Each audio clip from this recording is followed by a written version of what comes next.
The afternoon sun, the kind that paints the manicured lawns of suburban America in a golden hue, bathed the Miller residence in a deceptive warmth. To the outside world, their two-story colonial with its perfectly symmetrical windows and meticulously tended flower beads epitomized the American dream.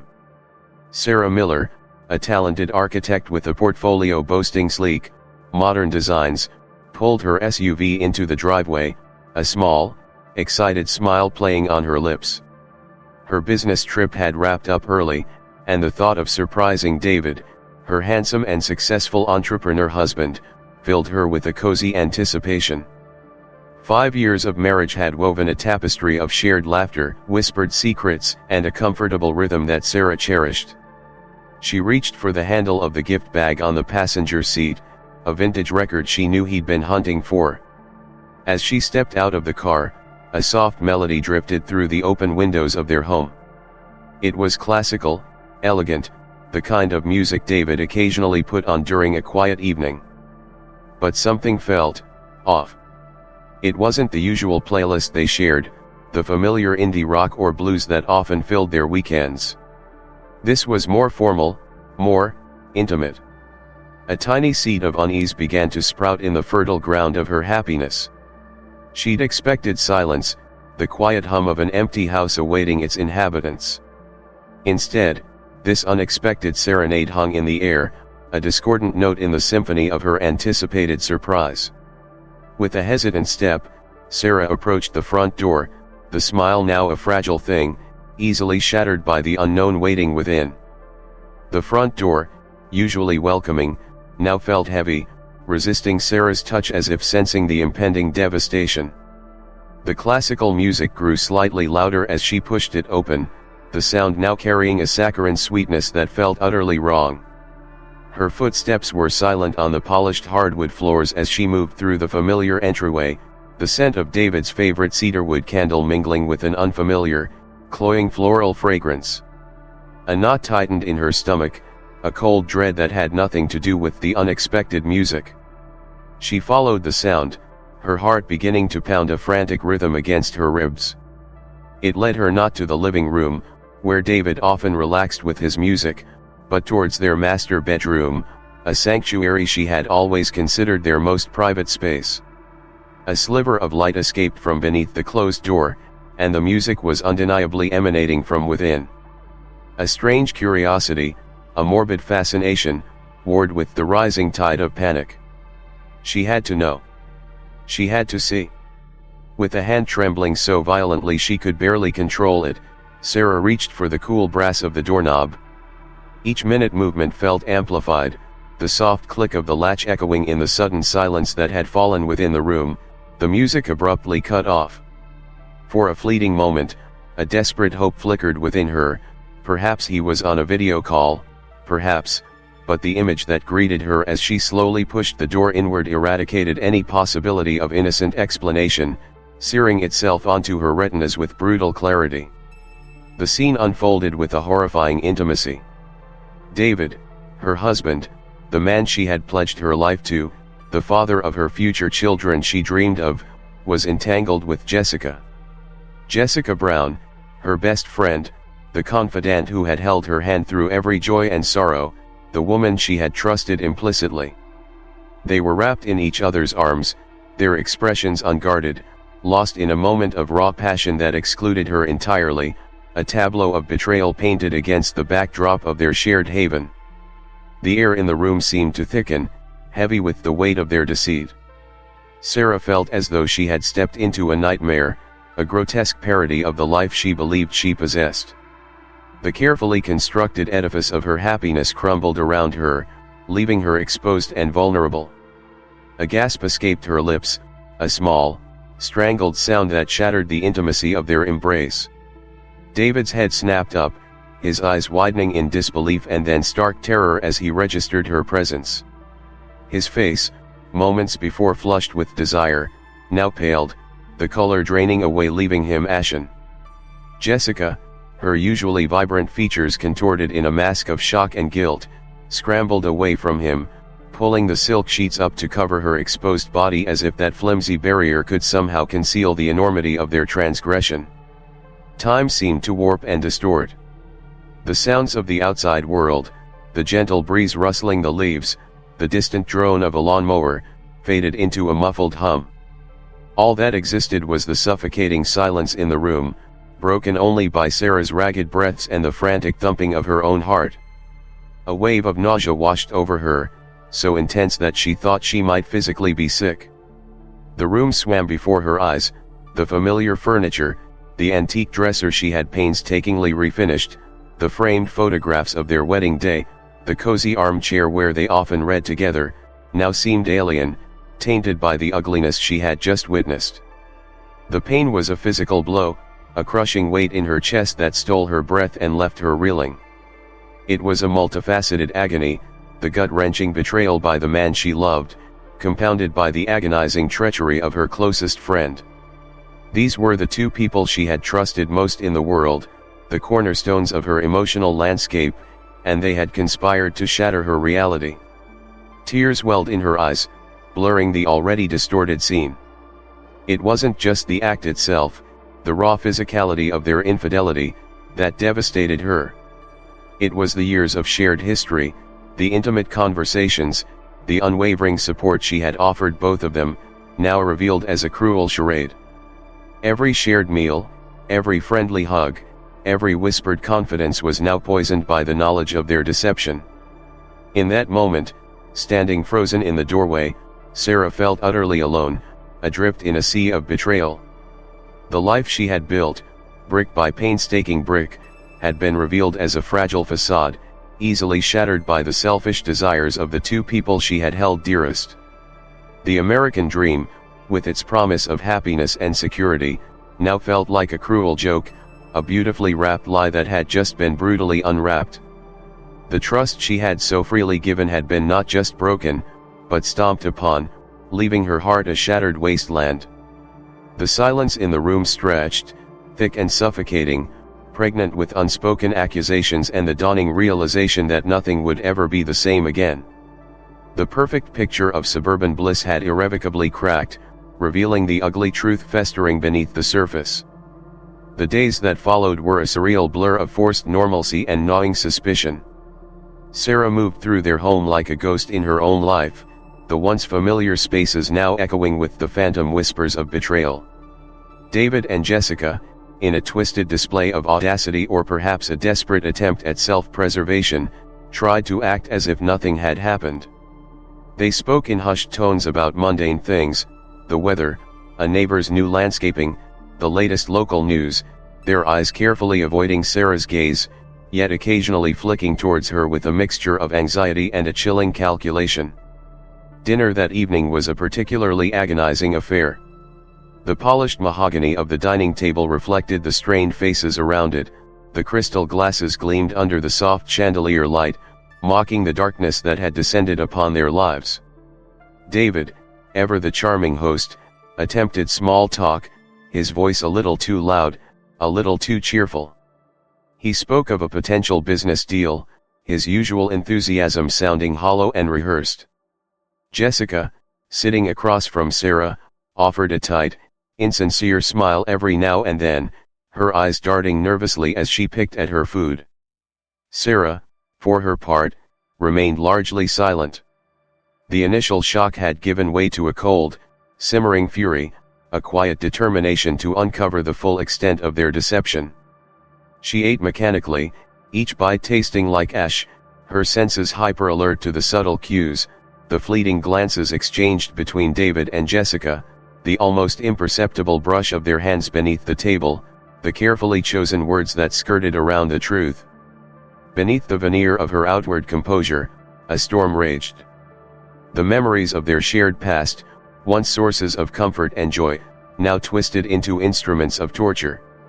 Every loving word David had ever spoken, every supportive gesture from Jessica, was now tainted with the bitter knowledge of their lies. She replayed moments in her mind, searching for clues she had missed, red flags she had ignored in her naivete. Had there been signs? Had she been blind to the insidious growth of their affair right under her nose? While they engaged in their charade of normalcy, Sarah was conducting her own silent investigation. Unobtrusively, beneath the tablecloth, her fingers danced across the screen of her smartwatch. The device, a recent gift from David, had become her secret weapon. She accessed its activity tracker, noting the unusual times David and Jessica had been away from their respective homes simultaneously. She scrolled through her message history with both of them, rereading old conversations, searching for double meanings, for veiled hints of their illicit connection.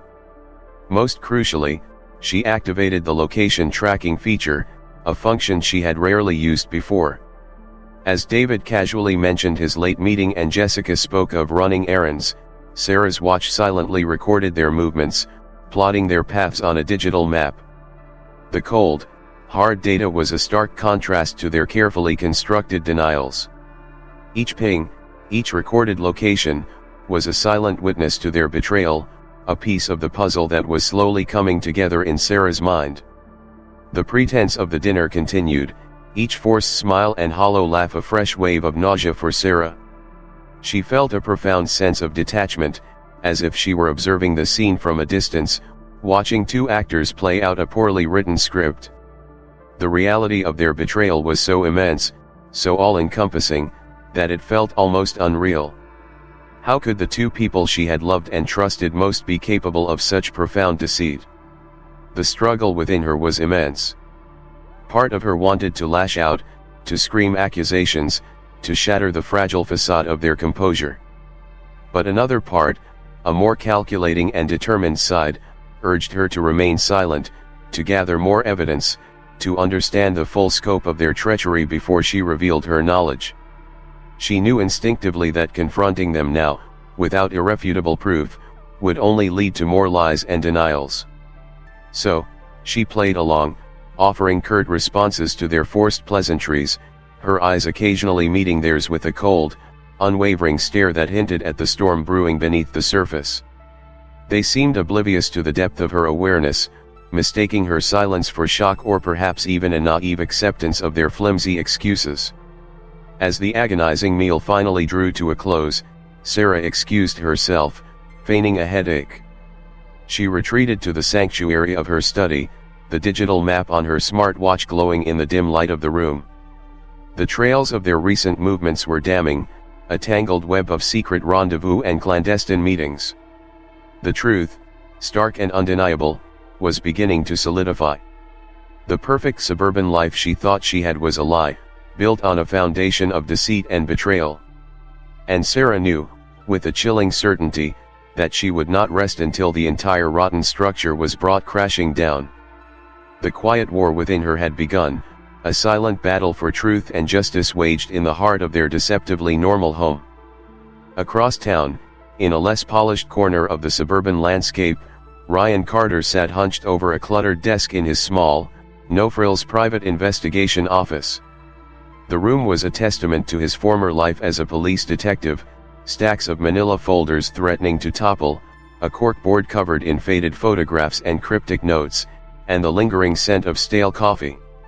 Sunlight, filtered through dusty blinds, illuminated the lines of concern etched on his face. Ryan had always been a keen observer, a man whose intuition often proved more reliable than official reports. His divorce from Jessica had been bitter, a slow unraveling of a marriage built on what he now recognized as a foundation of carefully constructed lies. Even after the legal papers were signed and they had gone their separate ways, a nagging unease lingered within him. He couldn't shake the feeling that he hadn't truly known the woman he had once shared his life with. Driven by this persistent suspicion, and a sense of responsibility that his years in law enforcement had ingrained in him, Ryan had quietly begun to look into Jessica's affairs. He had access to certain public records, and through his network of contacts, old colleagues who still respected his sharp mind, he had started to piece together a fragmented picture of her post-divorce life. What he was uncovering was troubling. Jessica, who had always claimed to struggle financially during their marriage, had suddenly come into a significant amount of money. There were large, unexplained deposits into her bank accounts, and she had recently made a down payment on a luxury condo in a more upscale part of town. Her lifestyle had undergone a dramatic and inexplicable upgrade. Ryan meticulously reviewed bank statements, property records, and even social media activity, searching for a logical explanation. Had she received an inheritance? Started a wildly successful business venture? Nothing added up. The sources of her newfound wealth remained shrouded in secrecy, and the more he delved, the more convinced he became that something illicit was at play. His training kicked in.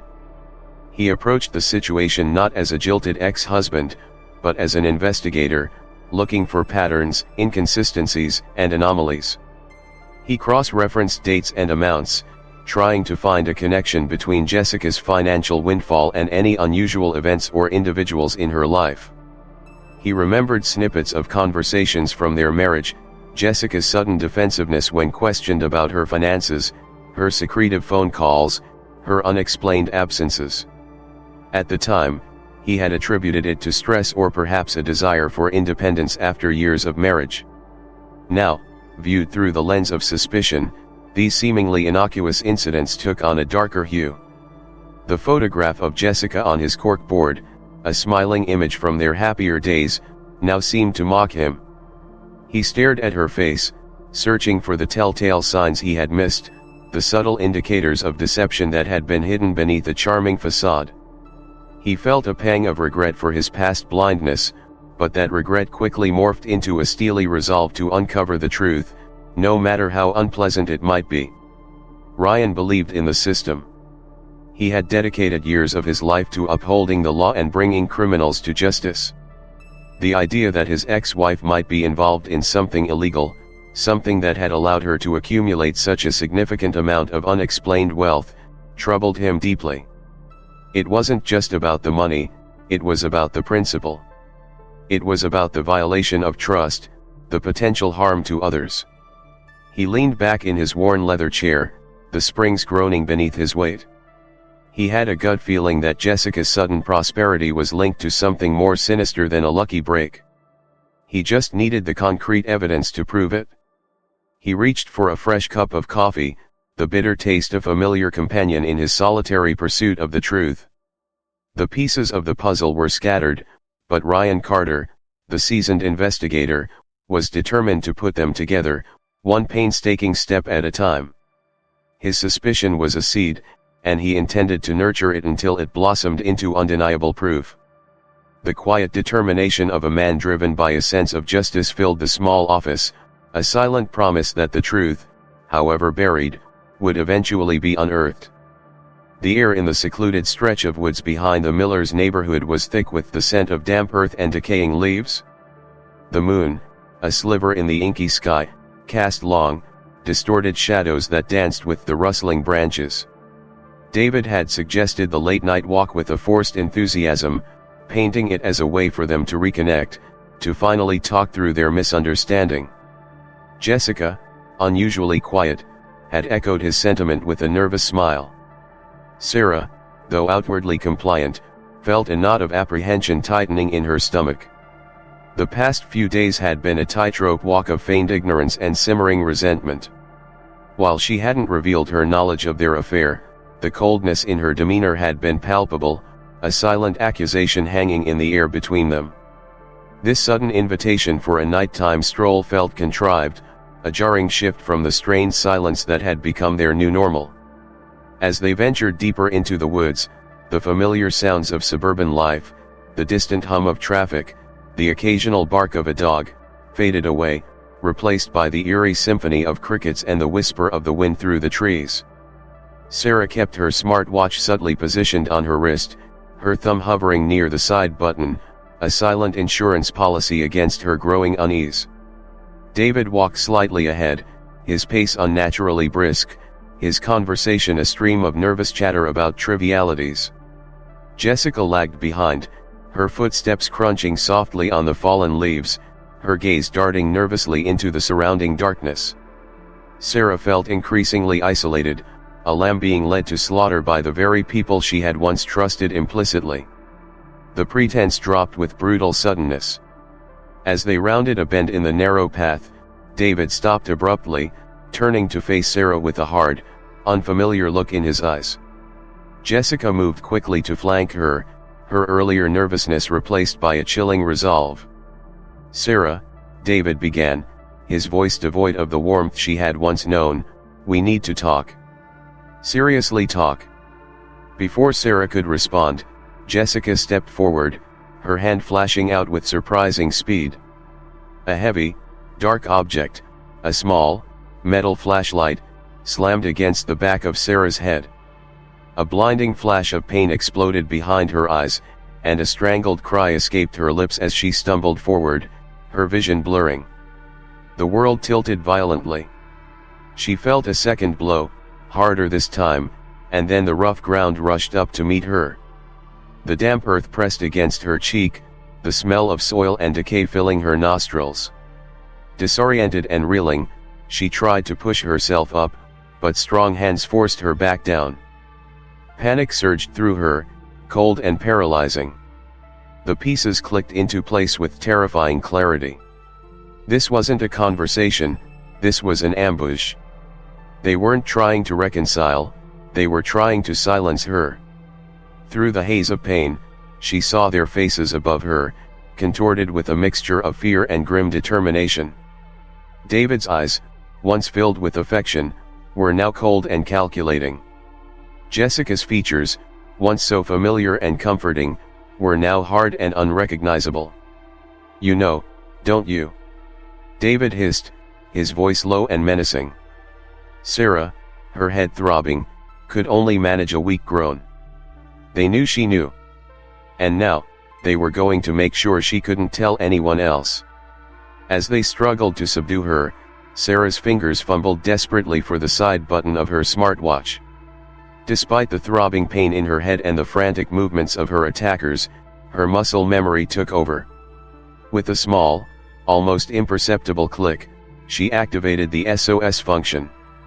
The device, a symbol of their modern, connected lives, now became her lifeline, silently sending out a distress signal with her GPS coordinates into the digital ether. Their efforts intensified. David pinned her arms down while Jessica knelt beside her, her face inches from Sarah's, her eyes filled with a chilling mix of regret and ruthless necessity. "We didn't want this, Sarah," Jessica said, her voice surprisingly steady. "You forced our hand." But Sarah wasn't listening. Her mind was racing, desperately searching for a way out, a means of survival. The cold earth beneath her back was a stark reminder of her vulnerability. The once comforting darkness of the woods now felt menacing, a potential grave. Despite the overwhelming fear, a spark of defiance ignited within her. She wouldn't go down without a fight. With a surge of adrenaline, she bucked against David's hold, kicking out with her legs. A sharp cry escaped Jessica as Sarah's heel connected with her shin. The momentary distraction gave Sarah a precious few seconds. She twisted her head, trying to get a clearer view of her surroundings, desperately seeking any sign of escape. But the darkness was disorienting, the trees a silent, unyielding barrier. They regained control quickly, their grip tightening. Sarah could feel the cold dread seeping into her bones. This was really happening. The danger she had sensed was terrifyingly real. In the seemingly safe haven of her suburban life, violence had erupted, and she was the intended victim. The American dream had turned into a horrifying nightmare in the dead of night. Her only hope now lay in the silent signal her smartwatch had sent out, a tiny digital cry for help in the vast darkness. The struggle was a desperate, losing battle. Sarah's attempts to fight back were met with brutal efficiency. David's strength, once a source of comfort and security, was now used against her with chilling force. Jessica, fueled by a frantic energy, held her down, her face a mask of grim determination. They dragged her deeper into the woods, the rough ground scraping against her skin, the sharp edges of rocks and roots digging into her flesh. The beam of Jessica's flashlight danced ahead, illuminating a freshly dug pit. The raw earth around it was dark and loose, the disturbed soil a stark testament to their horrifying intent. The realization hit Sarah with the force of a physical blow, stealing what little breath she had left. They weren't just going to hurt her, they were going to erase her. Bury her alive and pretend she had simply vanished. Terror, primal and absolute, clawed at her throat. A strangled scream tore from her lips, a desperate cry for help that was swallowed by the oppressive silence of the woods. She thrashed wildly, her limbs flailing, her body a frantic, desperate engine of self-preservation. But their combined strength was overwhelming. They wrestled her to the edge of the pit. The darkness within seemed to yawn open, a black abyss promising suffocation and oblivion. The smell of damp earth and decay intensified, a suffocating premonition of her final resting place. "Please, don't do this," Sarah choked out, her voice hoarse and broken, tears streaming down her face, mingling with the dirt and blood from her head wound. "David. Jessica, we were friends, we were family." Her pleas were met with cold silence. David's face was set, his jaw tight, his eyes averted. Jessica's expression flickered with a brief moment of something that might have been regret, but it quickly hardened into a steely resolve. "It's too late, Sarah," David said, his voice flat and devoid of emotion. "You know too much." They forced her towards the edge. The loose soil crumbled beneath her hands as she desperately tried to grip onto anything, any purchase that could save her. But their grip was relentless. The fear of the unknown, the claustrophobic terror of being buried alive, overwhelmed her. She imagined the weight of the earth pressing down on her, the darkness closing in, the slow, agonizing suffocation. Her heart hammered in her chest, a frantic drum beat against the silence of her impending doom. With a final, desperate surge of strength, Sarah twisted her body, managing to kick out again. This time, her foot caught David off balance, and he stumbled back momentarily, his grip loosening just enough for her to try and scramble away. But Jessica was quicker. She grabbed Sarah's legs, pulling her back towards the pit with brutal force. Sarah's body slid on the loose soil, her fingers scrabbling uselessly for purchase. The edge of the hole loomed closer, the darkness within beckoning. Another scream tore from Sarah's throat, a sound of pure, unadulterated terror. It was the cry of a creature facing its inevitable end, a sound that echoed the fundamental human fear of being buried alive, of having life extinguished in such a brutal and terrifying way. They were so close. She could feel the cold, damp air rising from the pit. The image of the earth closing over her, the darkness swallowing her whole, filled her mind with a paralyzing dread. Her struggles grew weaker, her hope dwindling with each passing second. In the silent, unforgiving woods, under the indifferent gaze of the sliver moon, Sarah Miller was about to be buried alive by the two people who had once been closest to her. The ultimate betrayal was about to be sealed in the cold, dark earth. Miles away, in the brightly lit, humming nerve center of the county emergency dispatch, a red alert flashed on a monitor. The automated SOS signal from Sarah Miller's smartwatch had been received, its GPS coordinates pinpointing a location deep within the Blackwood Creek Preserve, a sprawling area of dense woodland on the outskirts of town. A calm but urgent voice filled the dispatch room as the operator relayed the information to the local police department. "We have a distress signal, possible assault in progress, coordinates." Within minutes, patrol cars were being dispatched, sirens wailing as they sliced through the quiet suburban night. The officers on duty, seasoned professionals accustomed to dealing with everything from domestic disputes to minor traffic incidents, braced themselves for the unknown. An SOS from a smartwatch was unusual, often a false alarm, but the urgency in the dispatcher's voice suggested otherwise. Simultaneously, in his dimly lit office, Ryan Carter's phone buzzed insistently.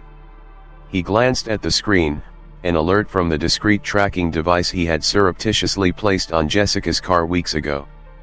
The device, a relic from his detective days, was a small, magnetic GPS tracker designed for covert surveillance. He had activated it out of a gut feeling, a persistent unease that Jessica's sudden wealth was tied to something nefarious. The tracking data showed Jessica's vehicle had left her condo earlier that evening, a route that seemed unnecessarily circuitous.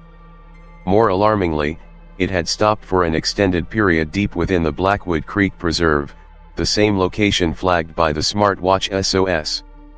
A cold dread washed over Ryan. This wasn't just about unexplained money anymore. Something terrible was happening. His mind raced, connecting the dots.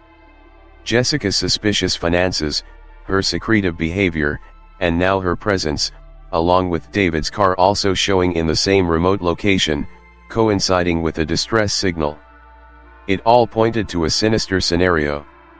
He didn't know exactly what was unfolding, but his years as a detective screamed that Sarah Miller was in grave danger. Without hesitation, Ryan grabbed his phone and dialed the local police department. He identified himself as a former detective and relayed his findings, his voice urgent and authoritative. He explained his concerns about Jessica's recent activities and the unusual convergence of her vehicle and David's in the Blackwood Creek Preserve, coinciding with the SOS alert. He emphasized the remote nature of the location and the potential for a violent crime. Initially, the dispatcher was hesitant, accustomed to dealing with concerned citizens and the occasional crank call.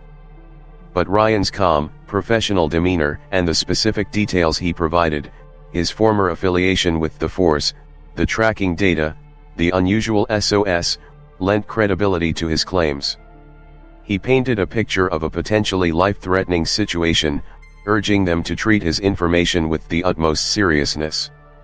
The combination of the direct SOS signal and the corroborating information from a credible former detective created a powerful impetus for action. The police dispatcher, now recognizing the potential gravity of the situation, relayed Ryan's information to the officers already en route.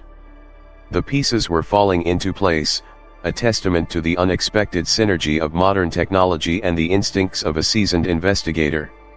A silent cry for help, amplified by human intuition and the efficiency of emergency services, was cutting through the darkness.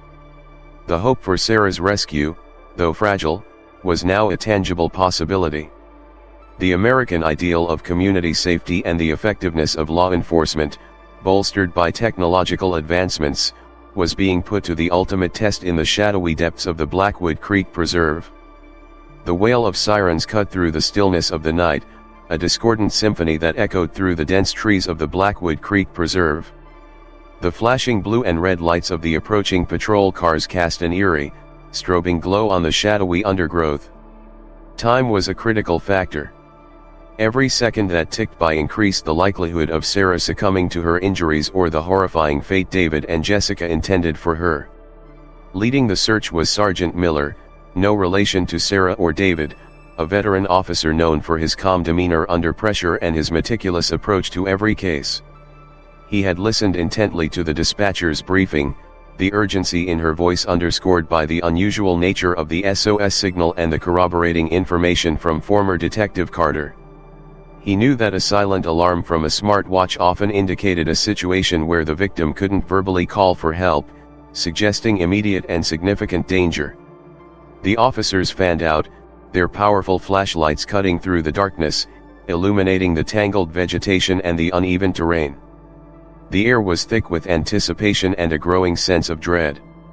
They followed the GPS coordinates provided by the smartwatch, their boots crunching on the fallen leaves and snapping twigs. The beam of their lights occasionally caught the glint of dew-kissed foliage, but there was no sign of Sarah, or any indication of recent disturbance. "Spread out.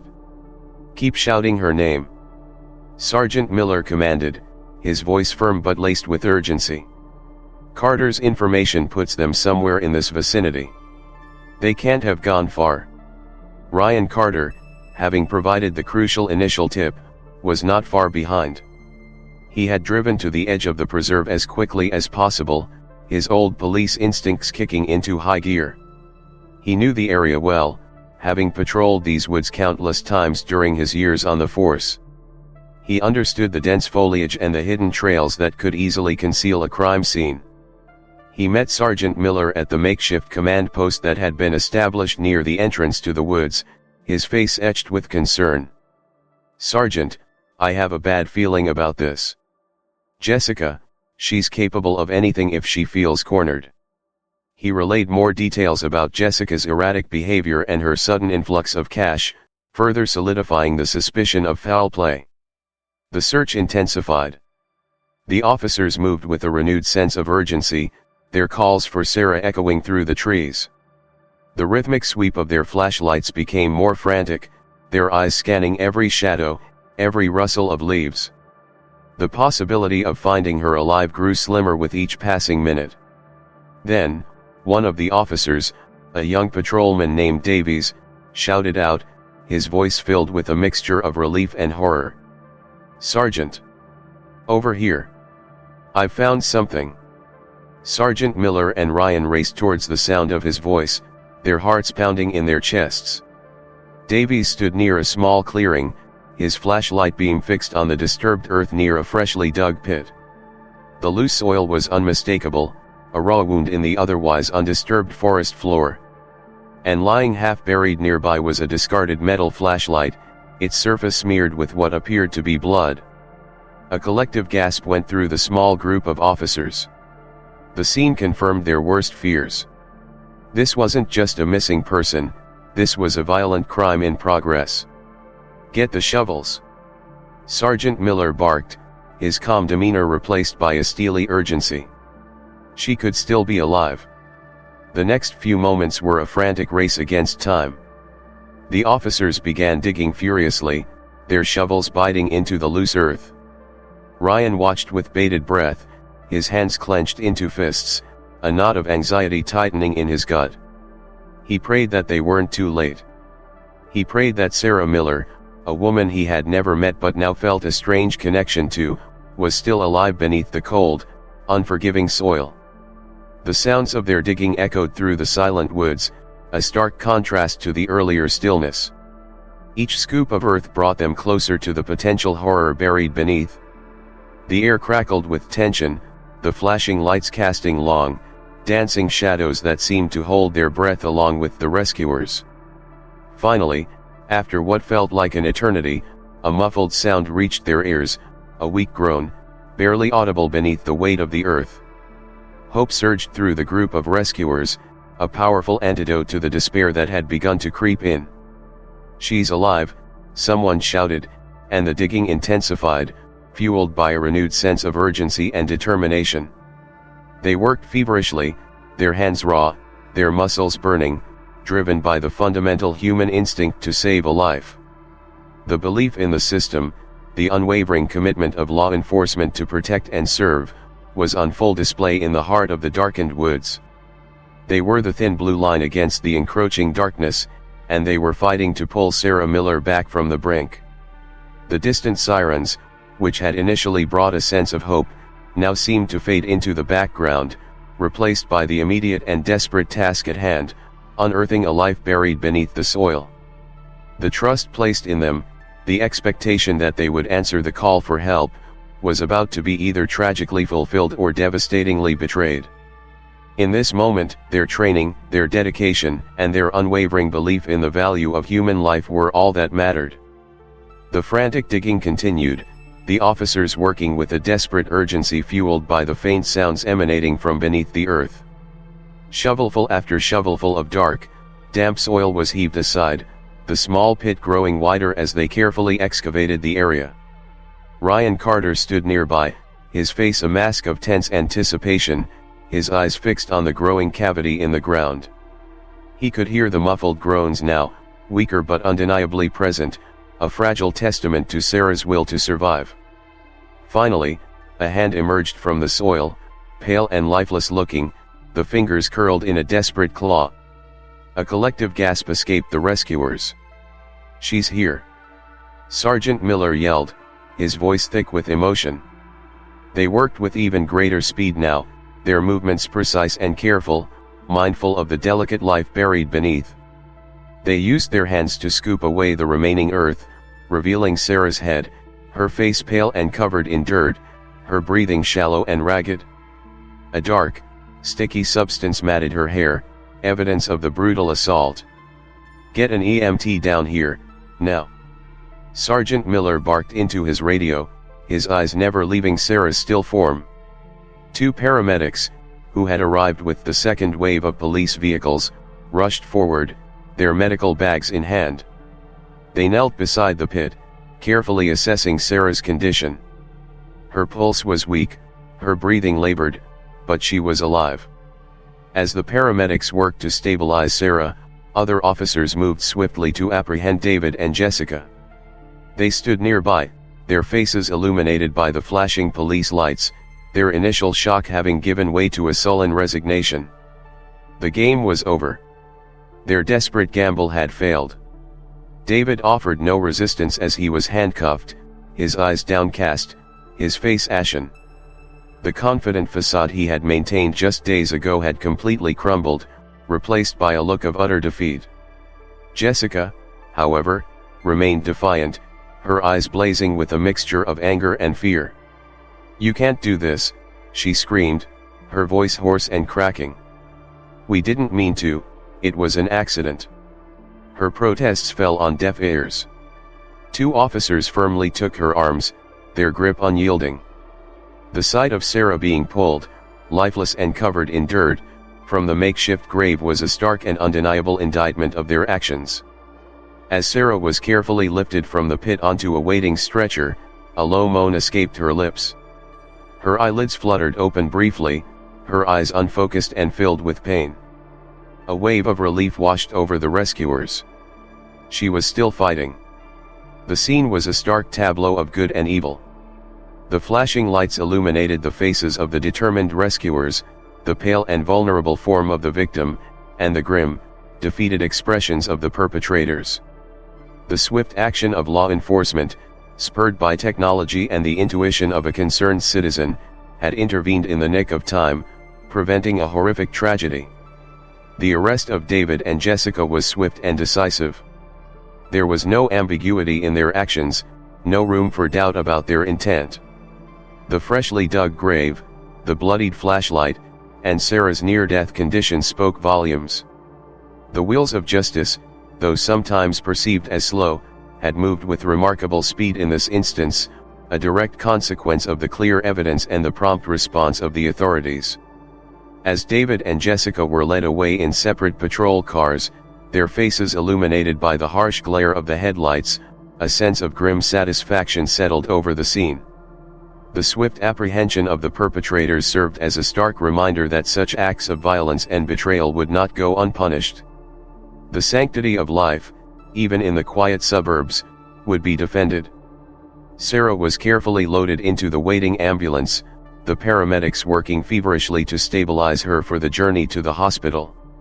Ryan Carter watched as the ambulance doors closed, a profound sense of relief washing over him, mixed with a lingering sadness for the ordeal Sarah had endured. He had played a crucial role in her rescue, his suspicion and quick thinking proving to be her lifeline. The scene in the woods began to transform as investigators arrived, cordoning off the area with yellow tape. The meticulous process of gathering evidence began, each piece of soil, each discarded item, a potential clue in the case against David and Jessica. The swift arrests were just the first step in a legal process that would ultimately hold them accountable for their heinous crime.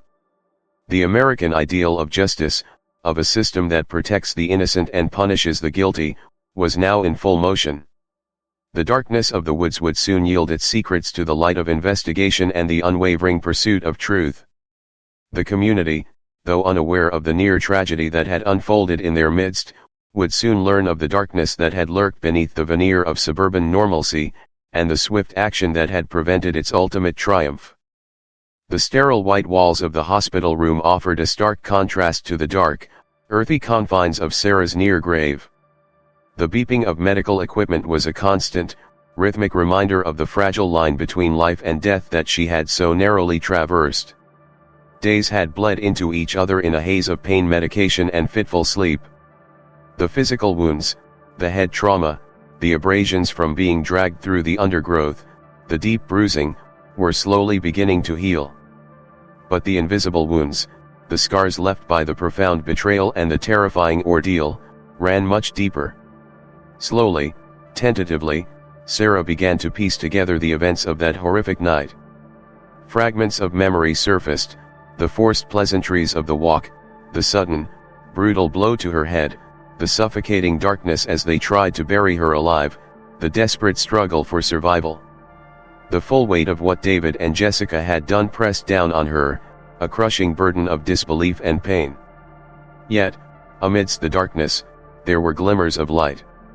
Her parents, their faces etched with worry and relief, had rushed to her bedside, their presence a comforting anchor in the storm of her emotions.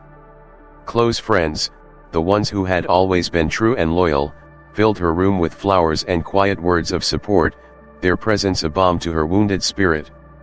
The outpouring of concern from the community, once news of the attempted murder spread, was overwhelming. Cards and letters filled with messages of hope and resilience arrived daily, a testament to the inherent goodness that often shines brightest in the face of darkness. One afternoon, a quiet knock on the door preceded the entry of Ryan Carter. He stood a little awkwardly just inside the room, holding a small bouquet of wildflowers he had picked himself. His usual no-nonsense demeanor seemed softened by a genuine concern. "Sarah," he said softly, his voice a low rumble. I just wanted to see how you were doing." Sarah, propped up against pillows, managed a weak smile. "Ryan. Thank you for coming. And thank you, for everything." Her voice was still raspy, the words catching in her throat. He pulled up a chair and sat beside her bed, the wildflowers adding a touch of unexpected color to the sterile environment. "You're a strong woman, Sarah. What you went through, most people wouldn't have survived." His gaze was steady, filled with a quiet admiration. Sarah looked down at her hands, still bruised and bandaged.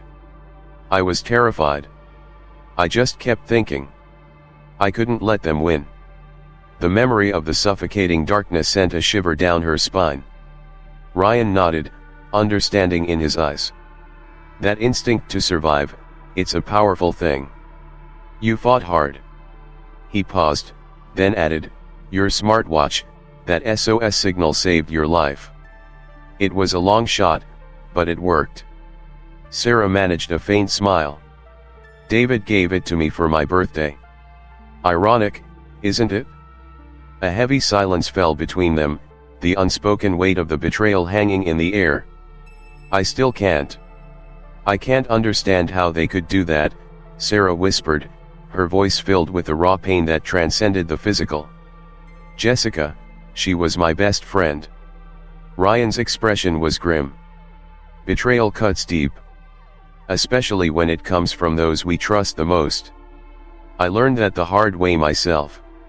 He didn't elaborate, but Sarah sensed the shared experience of broken trust that lay beneath his words.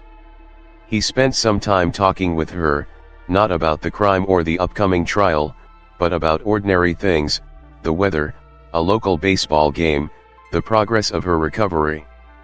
His presence was a quiet comfort, a reminder that there were still good people in the world. Before leaving, Ryan looked directly at Sarah, his eyes filled with a genuine respect. "What you endured was horrific, Sarah. But you're not broken. You have a strength inside you that few people possess. Don't let them take that away from you." His words resonated deeply within her. As she lay there, surrounded by the sterile comfort of the hospital room, Sarah began to feel a flicker of something beyond the pain and the disbelief. It was a spark of resilience, a nascent determination to not only heal but to rise above the ashes of her shattered life. The days that followed were a slow process of physical and emotional healing. Sarah leaned on the unwavering support of her family and true friends. They visited her daily, bringing laughter and normalcy into the sterile environment. They listened patiently as she recounted her nightmares and her fears, offering unwavering reassurance and love. The community rallied around her, organizing fundraisers to help with her medical expenses and offering messages of solidarity. The outpouring of support was a powerful reminder that even in the face of unimaginable cruelty, human compassion and empathy could prevail. Sarah began to understand that while David and Jessica had tried to extinguish her life, they had failed to crush her spirit. The ordeal had been a brutal test, but she had survived. And in that survival, a new strength was beginning to bloom. The American spirit of resilience, the ability to overcome adversity and rebuild after tragedy, was taking root within her. She was a survivor, and she would not let the darkness define her future. The journey to full recovery would be long and arduous, but Sarah Miller, supported by the unwavering love of her true community, was ready to fight. The attempt to bury her alive had failed, and from the depths of that terrifying experience, a new, stronger version of herself was beginning to emerge. The courtroom buzzed with a tense anticipation. The proceedings against David Miller and Jessica Brown had become a focal point of local and even national attention. The details of the attempted murder, the shocking betrayal, and the miraculous rescue had captivated the public imagination, a stark reminder of the darkness that could lurk beneath the veneer of suburban tranquility. The trial was seen as a crucial test of the justice system, a demand for accountability for an act of unimaginable cruelty. Sarah, though still bearing the physical and emotional scars of her ordeal, sat in the witness stand, her composure remarkable. Her voice, though occasionally trembling, was clear and resolute as she recounted the horrifying events of that night. She spoke of the initial discovery of the affair, the chilling pretense of normalcy in the days that followed, and the terrifying moments in the woods when she realized the true depth of their malice. Her testimony was raw and powerful, painting a vivid picture of betrayal, fear, and the desperate fight for survival. The prosecution presented a compelling case, meticulously laying out the evidence. The bloodied flashlight found near the shallow grave was shown to the jury, its grim reality undeniable. The GPS data from Sarah's smartwatch, tracking her movements to the secluded location and then abruptly stopping, served as irrefutable proof of her presence there. The SOS signal and the time it was sent corroborated her testimony about the timing of the attack. Ryan Carter took the stand, his demeanor serious and professional. He detailed his suspicions regarding Jessica's finances and her increasingly erratic behavior. He explained how he had discreetly placed the tracking device on her car and how the data from that device, combined with the SOS signal, had led him to believe Sarah was in imminent danger. His testimony provided crucial context and validated the timeline of events. The lead detective on the case presented the physical evidence gathered from the scene, the disturbed soil, the footprints matching David and Jessica's shoes, and fibers found on their clothing that matched Sarah's. The prosecution argued that the evidence painted a clear picture of premeditation and intent to commit murder. They highlighted the callousness of the betrayal, the violation of trust, and the sheer brutality of their actions. David and Jessica sat at the defense table, their lawyers flanking them, their expressions a carefully constructed blend of remorse and denial. Their defense strategy revolved around painting the events as a tragic accident, a moment of panic that spiraled out of control. They attempted to discredit Sarah's testimony, suggesting she might have misconstrued their intentions. Their lawyers argued that there was no concrete proof of a pre-planned murder, portraying the shallow grave as merely a place where they intended to talk privately. However, the prosecution effectively dismantled their defense, highlighting the inconsistencies in their stories and the overwhelming evidence pointing to a deliberate attempt to end Sarah's life. The data from Sarah's smartwatch, in particular, proved to be a formidable obstacle to their claims of innocence. The precise location and the timing of the SOS signal directly contradicted their attempts to downplay the severity of their actions. The trial became a battleground between truth and deception, with Sarah's unwavering testimony and the weight of the forensic evidence standing in stark opposition to David and Jessica's increasingly desperate denials. The jury listened intently, their faces reflecting the gravity of the accusations and the emotional weight of Sarah's story. The prosecution emphasized the profound violation of trust inherent in the crime. They spoke of the sanctity of marriage, the bond of friendship, and the fundamental right to safety within one's own home and community.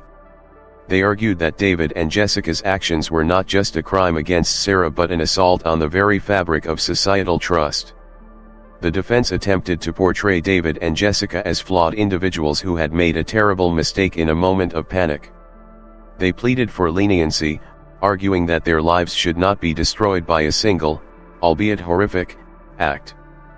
But the prosecution countered with the sheer brutality of their attempt to bury Sarah alive, the cold calculation involved in digging the grave and transporting her to the secluded location. They argued that this was not a moment of panic but a deliberate and calculated attempt to silence their victim and evade responsibility for their affair. The judge presided over the proceedings with a stern but fair hand, ensuring that both sides had the opportunity to present their case while maintaining the integrity of the legal process. The American justice system, with its emphasis on due process and the right to a fair trial, was on full display. After days of testimony and the presentation of evidence, the case went to the jury. The weight of their decision was palpable in the courtroom. The jurors, ordinary citizens tasked with the extraordinary responsibility of determining guilt or innocence, deliberated for hours, carefully considering the evidence and the arguments presented by both sides. Finally, the verdict was reached. The courtroom fell silent as the jury foreman read out the findings. One by one, the charges were announced: guilty of attempted murder, guilty of conspiracy, guilty of aggravated assault. The weight of the verdict settled heavily in the room. A wave of emotion washed over Sarah. Relief, vindication, and a profound sadness mingled within her. Justice, though it could not erase the trauma she had endured, had been served. David and Jessica, their faces now devoid of any pretense, stood condemned by their peers. The judge delivered the sentence, a lengthy prison term that reflected the severity and the heinous nature of their crimes. The message was clear: such acts of violence and betrayal would not be tolerated. The American justice system, while not perfect, had functioned as it should, holding the perpetrators accountable for their actions and affirming the value of human life. The verdict and the sentencing brought a sense of closure to the community, a collective sigh of relief that justice had prevailed. The case served as a stark reminder of the importance of vigilance and the potential for darkness to exist even in the most seemingly idyllic settings. But it also highlighted the resilience of the human spirit and the unwavering commitment of the justice system to seek the truth and hold wrongdoers accountable. For Sarah, the legal proceedings were a crucial step on her journey to healing, a confirmation that her ordeal had not been in vain and that the perpetrators of her suffering would face the consequences of their actions. The transparency and fairness of the trial, the meticulous presentation of evidence, and the ultimate verdict underscored the fundamental principles of the American legal system, offering a measure of solace and a sense of justice served. Several months had passed since the conclusion of the trial. The leaves on the suburban trees had turned vibrant shades of autumn, a visual metaphor for the transformation that had taken place in Sarah's life. The physical wounds had healed, leaving behind faint scars that served as a constant, albeit subtle, reminder of her ordeal. But the internal healing was a more gradual process, a journey of reclaiming trust, rebuilding emotional strength, and finding purpose in the aftermath of trauma. Sarah had emerged from the crucible of her experience with a newfound sense of clarity and a fierce determination to make a difference. The outpouring of support from her community, the countless messages of empathy and encouragement, had deeply touched her. She realized that her story, though born of unimaginable pain, had resonated with many, highlighting the often hidden realities of betrayal and violence that can shatter the illusion of even the most idyllic lives. Driven by a desire to turn her personal tragedy into a catalyst for positive change, Sarah channeled her energy into establishing a nonprofit organization dedicated to supporting victims of domestic violence and betrayal. She named it New Beginnings, a testament to her own journey and the hope she wished to offer others. The organization's mission was multifaceted: to provide resources and support for survivors, to raise awareness about the insidious nature of emotional and physical abuse within intimate relationships, and to advocate for stronger legal protections for victims. Sarah poured her heart and soul into the endeavor, drawing on her own experiences to shape its programs and outreach efforts. She organized support groups, creating safe spaces where survivors could share their stories, find solace in shared experiences, and begin the long process of healing. She partnered with local shelters and legal aid organizations to provide practical assistance to those in need. She launched educational campaigns aimed at breaking the silence surrounding domestic violence and fostering a greater understanding of its devastating impact. The community that had rallied around Sarah during her recovery now embraced her new mission with equal fervor. Volunteers stepped forward to offer their time and skills. Local businesses held fundraising events. New Beginnings quickly became a vital resource in the area, offering a lifeline of hope to those who felt lost and alone. Standing beside Sarah at the organization's first major community event was Ryan Carter. Their bond, forged in the crucible of Sarah's rescue and the subsequent pursuit of justice, had deepened into a quiet and steadfast friendship. Ryan, having witnessed firsthand the devastating impact of betrayal and violence, became a dedicated advocate for New Beginnings. His background in law enforcement provided invaluable insights and credibility to the organization's work. He often spoke at community events, sharing his perspective on the importance of vigilance and intervention in cases of domestic abuse. The event itself was a testament to the community's commitment to supporting survivors. A diverse group of people, friends, neighbors, local leaders, and fellow advocates, gathered in a spirit of unity and hope. Sarah stood at the podium, her voice strong and clear as she shared her story, not as a victim, but as a survivor who had found strength in vulnerability. "What happened to me was horrific," she said, her gaze sweeping across the faces in the crowd. "But I refused to let it define me. With the support of this incredible community, and the unwavering friendship of people like Ryan, I have found a new purpose. We are here today to say to every survivor, you are not alone. There is hope. There is a new beginning." Her words resonated deeply, filling the space with a sense of shared humanity and resilience. The event was a powerful demonstration of the American spirit of social responsibility, the innate desire to help those in need and to create positive change in the face of adversity. Sarah's journey, from victim to advocate, embodied the enduring belief in the possibility of recovery and the power of hope. As the event drew to a close, Sarah and Ryan stood together, watching as people connected, shared stories, and pledged their support to New Beginnings. There was a quiet understanding between them, a shared knowledge of the darkness they had faced and the light they were now working to create. Their partnership was a symbol of healing and the unexpected bonds that can form in the aftermath of trauma. Sarah's story was not just one of survival, it was a testament to the indomitable human spirit, the capacity to find strength in vulnerability, and the power of community to heal and rebuild. The attempted burial in the dark woods had not extinguished her light, instead, it had forged a new, brighter flame, one that now shone as a beacon of hope for others navigating their own journeys from darkness to dawn. The American narrative of overcoming adversity, of turning personal struggle into a force for good, found a powerful embodiment in Sarah's transformation.